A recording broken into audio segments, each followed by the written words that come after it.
तथ्यों के साथ बात कर रहे थे। कितना यहां पर झूठ जो है बीजेपी का, मोदी जी का, वो बेनकाब होते हुए देखते हैं आप। धन्यवाद राजीव जी। देखिए, हम लोग तो सदन में नहीं बैठे हैं, इसलिए हम झूठ शब्द का इस्तेमाल भी कर सकते हैं। बिल्कुल। और पूरी विनम्रता से कर सकते हैं, पूरी क्रूरता से कर सकते हैं कि यह दुर्भाग्य है इस देश का कि देश का मुखिया लोकतंत्र के सबसे बड़े मंदिर में झूठ बोलता है। ये साधारण तथ्य हैं जो इतिहास की किताबों में लिखे हुए हैं। संसद की सारी कार्यवाही पहले दिन से लेकर आज तक, जब से इस देश में ये सदन शुरू हुआ, यानी आजादी से पहले से, जब सेंट्रल असेंबली कहलाती थी, मोतीलाल नेहरू वगैरह उसमें थे, सब चीज दस्तावेजी है। कोई ऐसा तथ्य नहीं है जिसको जांचा परखा नहीं जा सकता, जिसकी पुष्टि नहीं की जा सकती। राजीव जी, आश्चर्य तब होता है कि माननीय प्रधानमंत्री का भाषण लिखने वाले लोग साधारण सी कोशिश नहीं करते हैं कि जब वे बोलें तो कम से कम ऐसी बातें तो न हो जिनका तुरंत खंडन आ जाए। सबसे मजेदार बात यह है कि संविधान संशोधनों को नरेंद्र मोदी कोई बहुत बड़ा पाप मानकर चलता है। वे कह रहे हैं कांग्रेस ने बहुत सारे संशोधन किए। शकील जी ने अभी बता दिया कि श्यामा प्रसाद मुखर्जी खुद शामिल थे अंतरिम सरकार में। लेकिन एक आंकड़ा और सामने आ चुका है कि कांग्रेस कुल मिलाकर 52 साल करीब सत्ता में रही है, ऐसा हम मान सकते हैं। 52 साल में कांग्रेस के तमाम प्रधानमंत्रियों ने 71 संविधान संशोधन किए। भारतीय जनता पार्टी या जनता पार्टी मान ले, उस समय की जनसंघ के बाद बनी जनता पार्टी, मोरारजी देसाई का, और बीच बीच में जो गैर कांग्रेसी प्रधानमंत्री बने, 6 साल अटल बिहारी वाजपेयी जी जोड़ लें, 11 साल। कुल मिलाकर 16-17 साल भारतीय जनता पार्टी की घोषित सरकार, ये मान लीजिए 6 साल अटल बिहारी के, 11 साल हुए। इन 16 सालों में 42 संविधान संशोधन हुए। अगर अनुपात देखा जाए तो 52 साल में 71 और 16 साल में 42 संविधान संशोधन। और शकील जी ने बिल्कुल सही तथ्यात्मक रूप से गिनाया कि वे संशोधन लोकतंत्र और देश के हित में थे। उनमें से कौन सा ऐसा संशोधन है जिसे यह माना जा सकता है कि वो कोई देश विरोधी काम था, कोई लोकतंत्र विरोधी काम था या संविधान विरोधी काम, कि उससे संविधान की आत्मा को छत-विछत करने की कोशिश हुई। और अब भी तो नरेंद्र मोदी संविधान संशोधन करने की तैयारी कर रहे हैं। वन नेशन वन इलेक्शन के लिए कितने संशोधन उन्हें करने पड़े? अनुच्छेद 83, 2, 172, 1 और तमाम ऐसे संशोधन करने पड़ेंगे, तब वो लागू हो पाएगा। यद्यपि आज रखना था, वो प्रस्ताव नहीं रखते। कुल मिलाकर आज मल्लिकार्जुन खड़गे ने अपने भाषण की शुरुआत में कई विषय उन्होंने गिनाए, पॉलिटिकल साइंस वगैरह वगैरह, हिस्ट्री वगैरह, लेकिन उन्होंने एक बहुत महत्वपूर्ण विषय का नाम लिया, एंटायर पॉलिटिकल साइंस, जिसमें पोस्ट ग्रेजुएशन करने वाले दुनिया के एकमात्र व्यक्ति नरेंद्र मोदी। तो मोदी जी का जो भाषण होता है वो entire political science, entire history, entire anthropology वगैरह वगैरह से निकाल कर लाए गए तथ्यों के आधार पर होता है।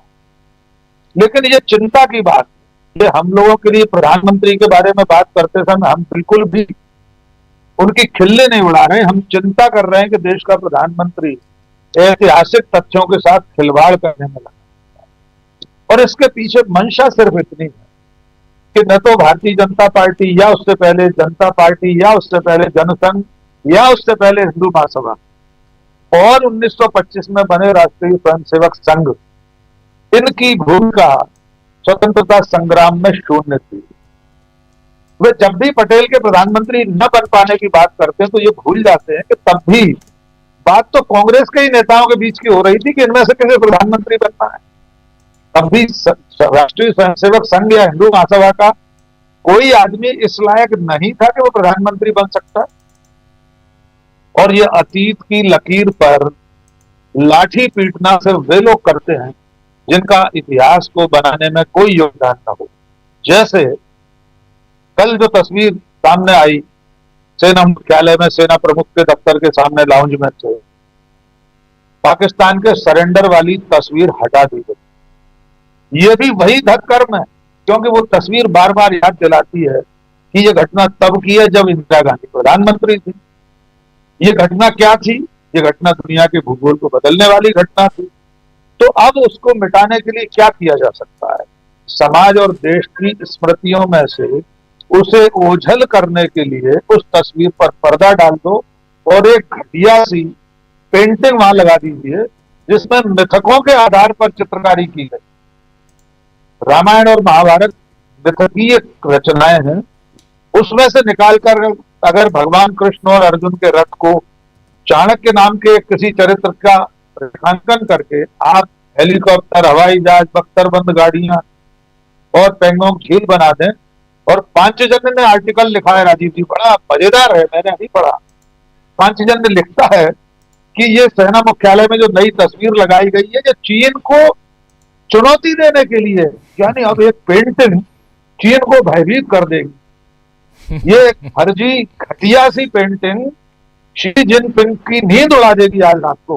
पांचजन्य का पूरा लेख इस हेडलाइन से है कि ये नई रणनीति है भारत सरकार की, एक तस्वीर बदलकर चीन को डराया जाए।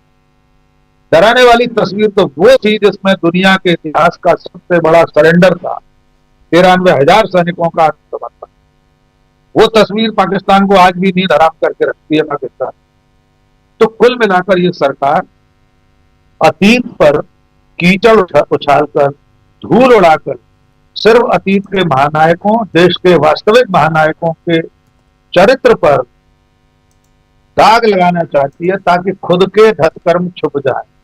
स्वतंत्रता संग्राम से लेकर अब तक जो कुछ करते आ रहे हैं, आज भी जो कुछ कर रहे हैं, उस सारे क्रियाक्रम पर धूल पड़ जाए, मिट्टी पड़ जाए, इसलिए ये सब चीजें करते हैं। लेकिन वे बार बार नाकाम हो रहे हैं।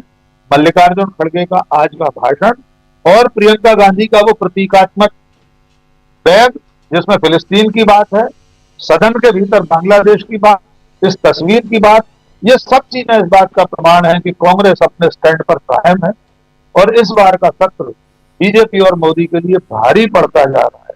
चलते चलते बीजेपी संग मोदी के समर्थकों को फिलिस्तीन के मुद्दे पर अटल बिहारी वाजपेयी का भाषण एक बार सुन लेना चाहिए, जिसमें उन्होंने कहा था कि फिलिस्तीन फिलिस्तीनियों का है, वो उन्हें मिलना ही चाहिए। उसके हक में हमेशा से भारत सरकार आवाज उठाती रही थी, आज भी उसका स्टैंड वही। जी राजीव जी, बिल्कुल बिल्कुल आप सही कह रहे हैं। फिलिस्तीन पर अटल बिहारी वाजपेयी जी का जो भाषण है बहुत महत्वपूर्ण है। हमारा रुख यानी इंडिया का रुख फिलिस्तीन को लेकर क्या रहा है आप सब अच्छी तरह से जानते हैं।